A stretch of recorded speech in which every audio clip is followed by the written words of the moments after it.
Hi everybody, this is Lee, and with this video I'm talking about Rand Paul, the senator from Kentucky. Why am I doing that?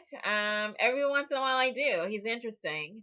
Sometimes he messes with my head, the things that he does, and so I pay attention and then I report on how my head's being messed with by Rand Paul. And so I find that, he comes from a libertarian background, and I have issues with the economic policies, the official economic stances of the Libertarian Party.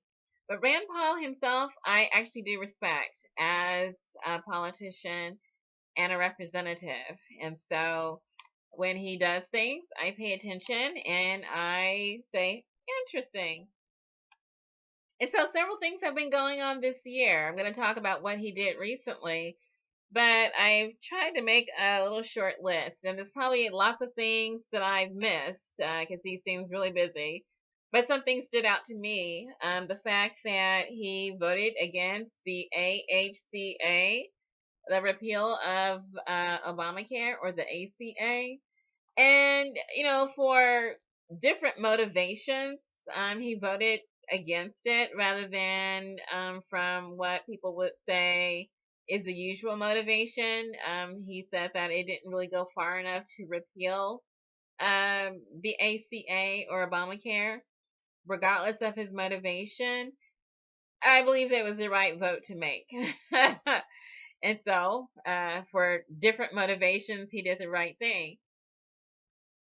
And then also the legislation he co-sponsored with Senator Patrick Leahy of Vermont to stop the drug war. I thought that was very good. Most libertarians seem to wish to protect civil liberties. The drug war is an offense to civil liberties.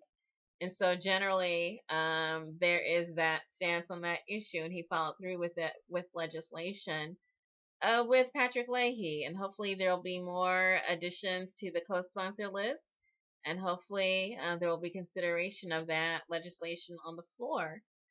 Also, co-sponsored legislation with Kamala Harris, the Democratic senator from California, addressing the for-profit money bail system, which is also an offense against civil liberties, and the fact that it's a way of treating people who have not been proven guilty as if they were guilty just because they don't have the financial wherewithal to buy their freedom, adding to the for-profit prison population. Since it's more likely that if they can't afford to free themselves, they can't really afford adequate defense from the charges.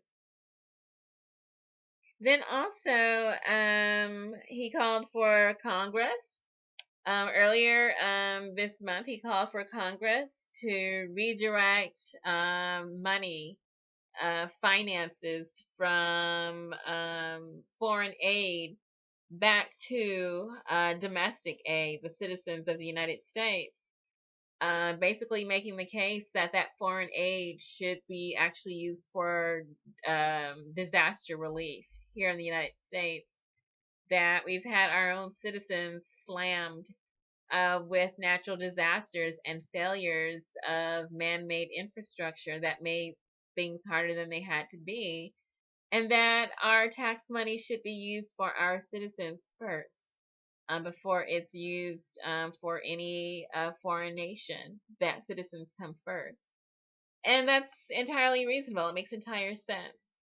Also, Rand Paul actually called on his fellow congressmen to sunset the authorization for use of military force, which has been abused under three administrations, the second Bush administration, the Obama administration, and then now the Trump administration. That enough is enough, that war-making power belongs to the United States Congress, not with the United States President, according to our U.S. Constitution.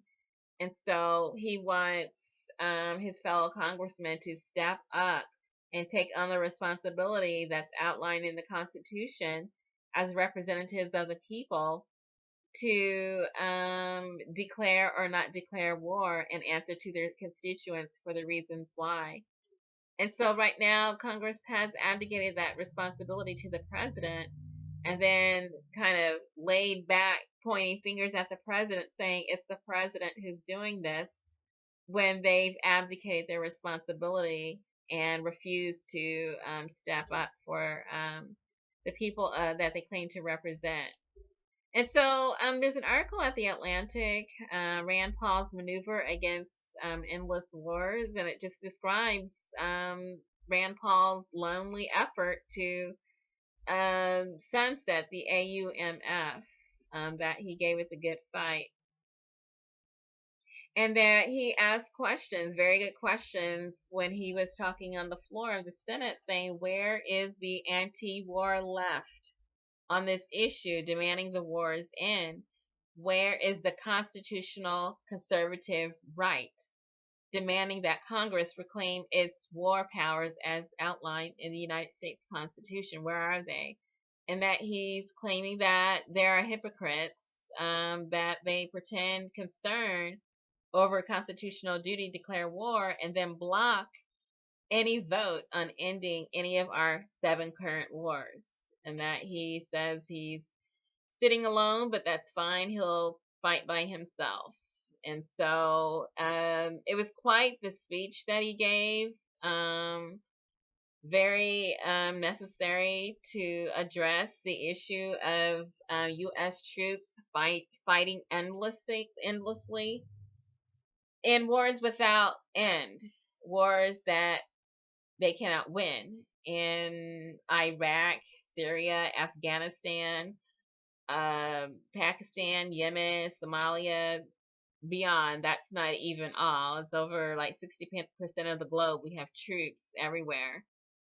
And so he's not entirely alone.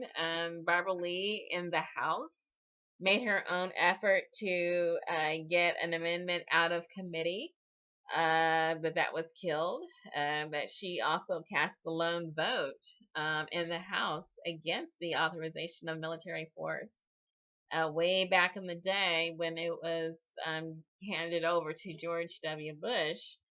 And that it was actually very specifically, this authorization was specifically for those nations that attacked or had any involvement in those nations, organizations, or persons involved in the planning, the authorization, or committed or aided the terrorist attacks that occurred on September 11th, 2001. And that was the limit for the authorization of military force, but it has not limited, actually, in practice, the authorization for military force.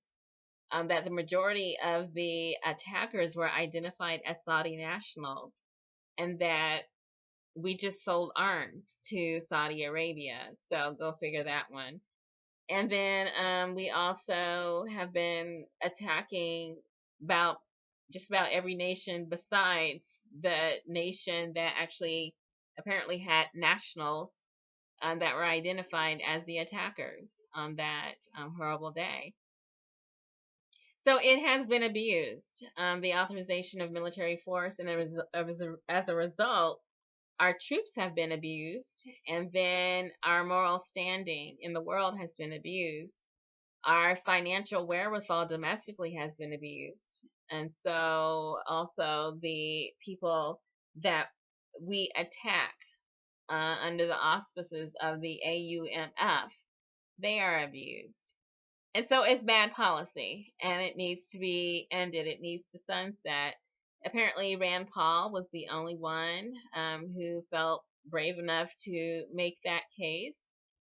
He was not successful in convincing his fellow congressmen to stand up and take on the duties that they have been assigned by the United States Constitution, instead of pointing fingers at President Donald Trump and blaming him for the abuse of our own military.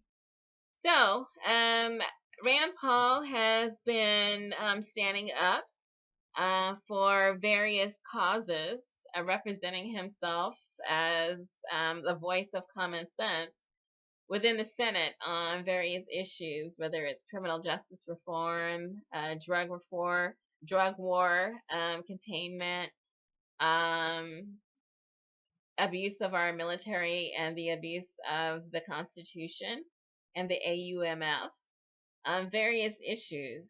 And so I would say congratulations to him on that, for having the foresight and the fortitude to stand up for what's right and to protect our citizens here at home, especially in terms of recovering from the lack of funds needed to fix infrastructure along the Gulf Coast. That we have the capability to actually fix all the infrastructure, the levees, the dams, the roads, the bridges, the communication systems, the electrical systems, renewable energy development, pumping, public works, sewage, everything. We have the ability to do that, plus the cleanup, if we do redirect our foreign aid back to where it's needed most of all, domestically. And so Rand Paul is seeing all this and making the case. He's doing what he's supposed to be doing in the Senate. Hopefully more people will join him. It's the right thing to do. Good luck.